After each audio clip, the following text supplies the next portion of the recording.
Sa December 8, muling makakaharap ni Manny Pacquiao sa ika-4 na pagkakataon ang itinuturing niyang long-time rival na si Juan Manuel Marquez. Bukod kay Pacman, naghahanda na rin ang 2 pang Pilipinong boksingero na sasabak din sa laban.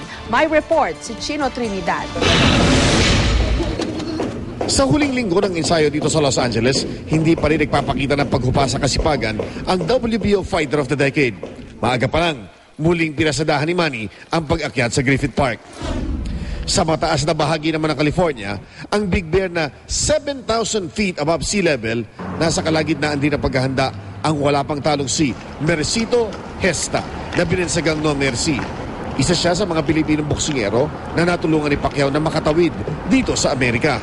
Ang tubong Mandawi Cebu ang nasa main supporting bout ng Pacquiao versus Marquez po sa December 8. Tatangkain kunin ang IBF lightweight world title mula sa mapanganib na si Miguel Vasquez.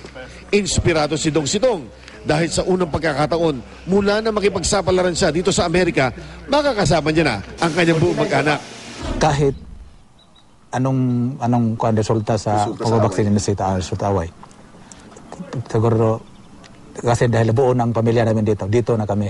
Yung natutunan mo, binigay ng Diyos yan. Kaya kung kailangan itulong mo sa nangailangan, itulong mo. Huwag mong sa mga kayabangan, ganyan. Gaya ni Pacquiao, nagsilbing inspirasyon ni Mercito ang pangarap na makapagbigay ng maayos na buhay para sa pamilya. Hindi rin matawaran ang kasipagan ni Mercito sa ensayo.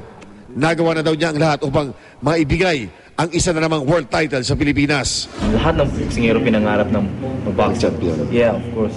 Pero number one is just willing to help family. Without your family, you're nothing.